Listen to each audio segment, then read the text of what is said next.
Ei, gente, é a Dani da Zero. E o vídeo de hoje vai ser um pouquinho diferente. Como vocês já sabem, a gente sempre tá aqui falando de meio ambiente, sustentabilidade e práticas do dia a dia, na hora das compras, na moda, enfim, um universo de coisas. E hoje a gente vai entrar no universo das crianças, celebrando o Dia das Crianças, né? Hoje é o último dia da promoção, se vocês ainda não viram, dá tempo de ver, onde cada compra no nosso site, cada carbono neutralizado vai ser convertido em uma doação para uma creche em Santa Luzia, pra gente construir uma brinquedoteca. Vai ser muito legal. E o próximo vídeo aqui do canal vai ser um vlog da gente entregando esse brinquedo, então fiquem ligados porque vai ser incrível. Meu nome é Daniele, eu sou analista ambiental da Zero e sou formada em ciências socioambientais. E aqui comigo também está a Rebeca, que é a supervisora da Zero Carbon e ela é pedagoga de formação, porque de meio ambiente, sustentabilidade, a gente já sabe. Mas às vezes, para tratar isso na educação, no dia a dia com a criança, as coisas podem ser um pouquinho diferentes, né? Então a Rebeca vai estar ajudando a gente nesse assunto e como que a gente pode abordar sustentabilidade e meio ambiente com as crianças. Ei pessoal, é um prazer estar com vocês aqui no vídeo de hoje. Meu nome é Rebeca e como a Dani comentou, eu tô aqui colando com o time da Zero no cargo de supervisora. Eu espero agregar bastante nesse tema e nessa missão, que é uma missão que eu acredito muito de construir um futuro mais verde tecnológico. Eu sou pedagoga de formação, eu desenvolvi a minha carreira voltada para a área de gestão e de projetos, mas antes disso eu trabalhei como professora por aproximadamente 6 anos. Eu participei bastante da parte prática, da parte de desenvolvimento, principalmente voltado para a educação infantil. Então, trazer esse tema, resgatar essa conversa, é, além de tudo, uma grande honra e alegria de saber que a educação das nossas crianças é hoje considerado um tema importante para a sustentabilidade para o futuro. E, Rebeca, pra gente começar essa conversa aqui, explica um pouquinho pra gente como que juntou meio ambiente dentro do currículo escolar, dentro da escola, como que se deu essa fusão? Então, quando a gente fala de currículo, a gente fala bastante também de leis e de documentos oficiais que fazem esses parâmetros. No Brasil, os documentos oficiais começaram a contabilizar o tema de educação ambiental por volta dos anos 2000. Mas isso já era tratado porque a escola ela tem que ter um compromisso com a sociedade, com a realidade. E como nós somos pessoas muito ligadas a esse tema, é um tema que está no nosso dia a dia, ficou contabilizado logo nas primeiras pesquisas que as escolas já tratavam do tema, mesmo antes dele estar sistematizado dentro dos documentos oficiais. Pra gente não ficar aqui falando de lei, de documento, eu vou dar uma resumida. Existe um grande documento que chama PNE, o Plano Nacional de Educação. Esse plano, ele garante os direitos de aprendizagem de todas as crianças do Brasil. E ele é padrão em território nacional. Então todo mundo segue o PNE. E diversos documentos nascem ali desse documento principal, como se ele fosse o centro desse grande currículo, dessas grandes diretrizes, e os outros documentos se desdobrassem a partir disso. À medida que eles vão se desdobrando, eles vão se tornando mais práticos, eles vão se tornando mais inclusivos. E como o PNE, ele tem a educação ambiental como essencial em todos os níveis de educação, todos os outros documentos que saem do PNE têm também a educação ambiental como essencial, porque elas são guiadas por esse documento matriz. Vamos trazer isso para o campo prático, vamos falar de currículo. Hoje, o documento que guia os currículos nacionais é a BNCC, Base Nacional Comum Curricular. Isso significa que ela estabelece um currículo comum de base para todo o Brasil. Então, não importa se você está em Manaus, ou no Sudeste, ou no Sul, ou no Nordeste, a base do seu currículo, ela é nacional, ela é estabelecida. Não importa se é escola pública ou privada, aquela base ali, ela é a mesma. E nessa base, a gente tem definido alguns campos de experiência. Quando se trata de educação infantil, a gente ainda não trata de disciplina, a gente trata de campos de experiência. E esses campos de experiência tratam a educação ambiental de uma maneira transversal. Ou seja, todos os campos que existem dentro da BNCC, todos os campos que existem dentro do currículo de educação infantil no Brasil, tratam de educação ambiental. E aí, ficava um pouco solto, né? Esse tema ser transversal, os campos não tratarem disso diretamente. E pensando em trazer uma questão mais prática, né? Um direcionamento mais prático, tanto para os professores, tanto para a clareza disso nos currículos, trazer uns índices, né? Mostrar onde que está sendo trabalhado. Em 2022, lançou uma série de temas transversais. Foram uma série de cadernos, cada um tratando de um tema transversal diferente. E como a educação ambiental é um tema transversal, saiu ali o caderno da educação ambiental. Esse é um documento super recente que foi lançado em 2022 e nele a gente tem, de fato, práticas, planos de aula com objetivos ali pra gente tratar de educação ambiental dentro de todos os níveis de educação. Então, dentro desse documento,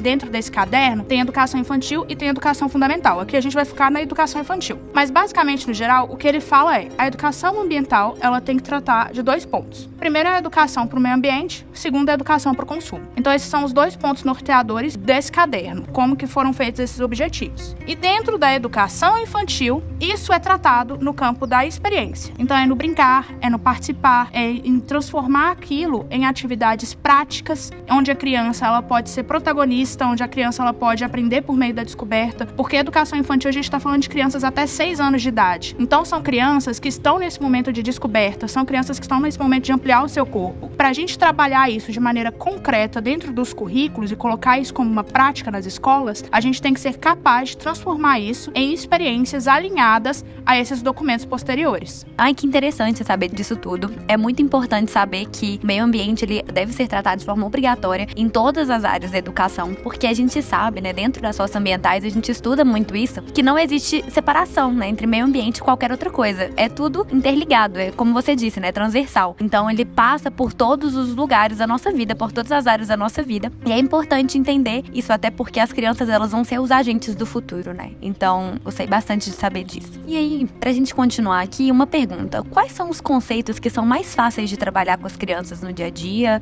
que devem ser trabalhados, e quais são os mais complexos? Olha, essa pergunta ela é super interessante porque ela expande o horizonte do que a gente estava debatendo até agora. Então, até agora a gente estava tratando de currículo, a gente estava tratando de educação informal. Quando a gente fala de dia a dia, a gente expande o conceito de educação. A educação, ela permeia toda a nossa vida. Ela não está presa à escola. A educação, ela não vive dentro dos muros da escola. Ela acompanha o nosso desenvolvimento, ela acompanha todos os lugares que a gente permeia. Então, quando você fala sobre práticas no dia a dia, sobre conceitos para serem aplicados no dia a dia, a gente expande também o conceito de educação e a gente começa a incluir ali comunidade, a gente começa a incluir os pais, a gente começa a incluir onde essa criança convive e quais são as práticas que essas pessoas e que esses ambientes onde a criança está inserida têm, que são de valor sustentável. Então a gente sai de uma questão de plano de aula e de currículo para ir para uma questão de fato de conscientização, não só daquele futuro cidadão que está em formação ali, né, daquela criança, mas das pessoas que fazem parte do ciclo dessa criança, né, do ciclo familiar, do ciclo de amizades, do ciclo social e dos meios de comunidade onde ela está inserida. Então, como que a gente consegue crescer essa rede e ter a escola como parceira e ter a aula como parceira para que essa criança ela tenha uma experiência sustentável em sua vida, no geral, e não necessariamente da escola para dentro. Isso, dentro da educação infantil, né, dentro dos conceitos de educação infantil, a gente não pode perder o eixo norteador. O eixo norteador de uma educação infantil é a interação e a brincadeira. Então, tudo que a gente faz tem que ser interativo e a brincadeira, o brincar ele é o direito da criança, né? Então, a brincadeira ela tem que estar permeada nisso para que a criança consiga também internalizar aquilo. E a gente trabalha tudo no campo prático, no campo do empirismo. Como eu comentei anteriormente,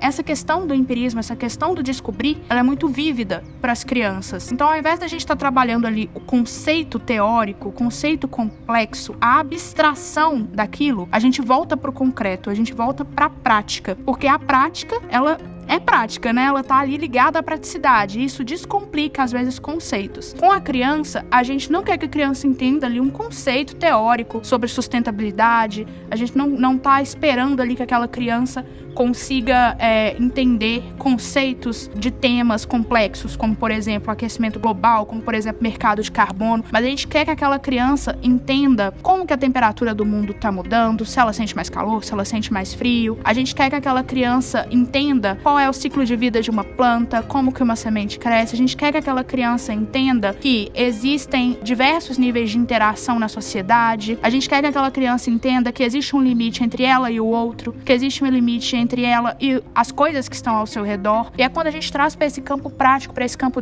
da experimentação, que a gente trabalha conceitos, e aí a parte de conceituação, a parte de complexidade, ela tá na intencionalidade do que a gente propõe e deixa para a criança a parte da concretude, a parte do brincar, a parte do explorar e do descobrir por meio dessas experiências. E assim, ela internaliza. A gente tava falando aqui um pouquinho da parte da vida, né, num conceito geral, e quando a gente traz isso pra dentro das escolas, né, qual o papel das escolas na formação de crianças mais conscientes sobre as questões socioambientais, ambientais em geral? Essa pergunta é muito importante porque a escola não deve nunca ser alheia à realidade. Isso significa que dentro do ambiente escolar, a gente não pode desenvolver uma bolha que não trata de temas reais. E isso está ligado ao objetivo final do processo educacional, o objetivo final de uma escola, que é formar cidadãos. Então a gente quer que aquela criança, ela se torne um cidadão do mundo. E esse mundo, o mundo que a gente vive hoje, é um mundo com questões socioambientais latentes. É um mundo que exige que os sujeitos sejam engajados ambientalmente,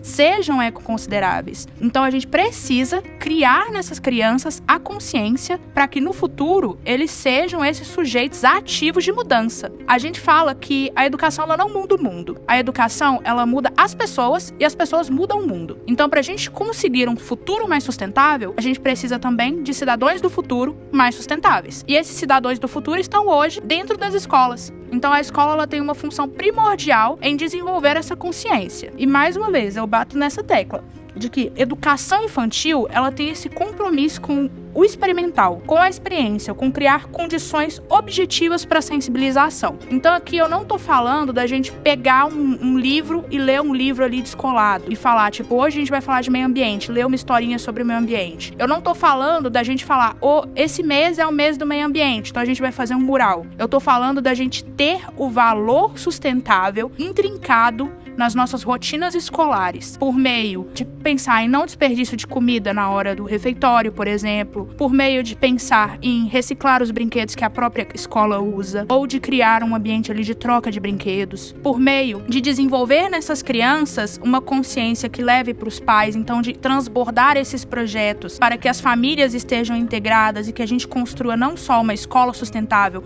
mas uma comunidade, uma sociedade sustentável. Então a gente está falando aqui de atividades práticas, de atividades simples que desenvolvem sensibilização e conscientização. A gente não está falando aqui de ter um texto escrito numa lei, a gente não está falando aqui de ter um plano de aula bonitinho, a gente está falando aqui de ter o valor prático, de ter isso na rotina dessas crianças, porque isso vai ser rotina desses cidadãos. Isso é muito legal, gostei bastante de ouvir isso. Até porque eu pensei aqui que realmente as crianças ela têm que se enxergar como uma cidadã do mundo e por isso, né, ela é pertencente à mudança. Ela é um agente da mudança, né, do mundo que a gente quer. Então essa formação dentro das escolas, enfim, na educação da vida da criança no geral, como crianças conscientes disso, é muito importante e eu acho que é o futuro que a gente tem que pensar.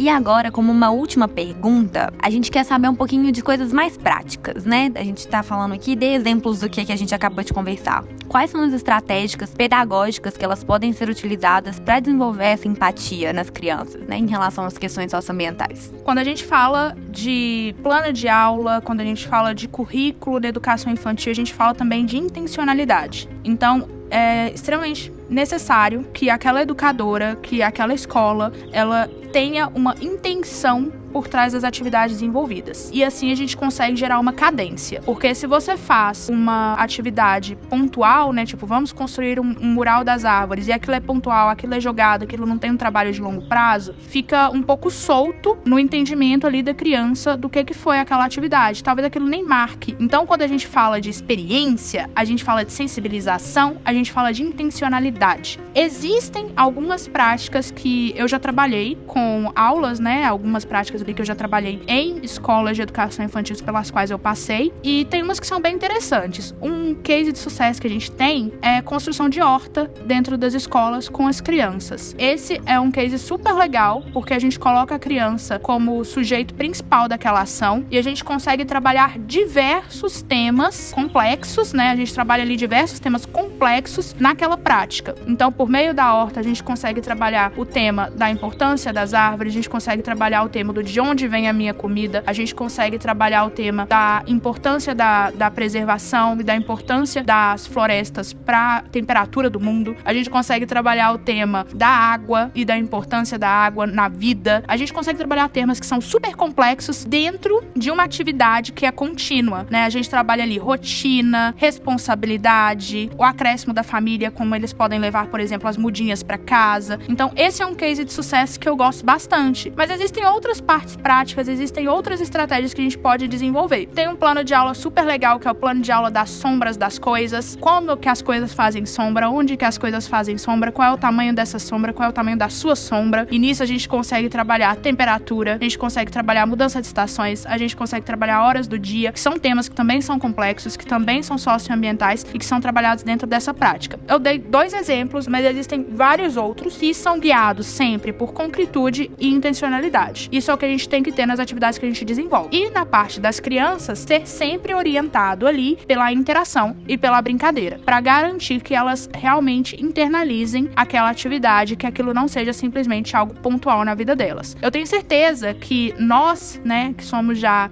pessoas formadas, né, em formação, mas já formadas na área da educação infantil ali, no período da educação infantil, a gente tem uma lembrança de uma professora da creche, a gente tem uma lembrança das nossas primeiras professoras, a gente tem aquela atividade que marcou. Essa atividade que te marcou é um case de sucesso do que eu tô falando. Eu aposto que o que te marcou não foi ficar copiando texto. O que te marcou não foi ficar horas sentada ouvindo uma história que você não tava nem mais entendendo quais eram os personagens. O que te marcou provavelmente foi alguma coisa prática. O que te marcou foi uma experiência. E isso, por si só, já é indicador de como que é importante tratar isso na educação infantil dentro da rotina, dentro do cotidiano. Porque isso já é o dia a dia dessas crianças. Ai, que legal, Rebeca. Me tocou esse último ponto. Eu tenho certeza que todo mundo que ouviu e tá aqui no vídeo até o final também lembrou da professora, lembrou da atividade que gostava. Muito obrigada pelos ensinamentos, pela participação. Eu espero que tenha ajudado vocês, pais aí em casa, né, a entender um pouquinho mais desse universo no mundo das crianças. Eu que agradeço a oportunidade. Como eu disse, esse é um tema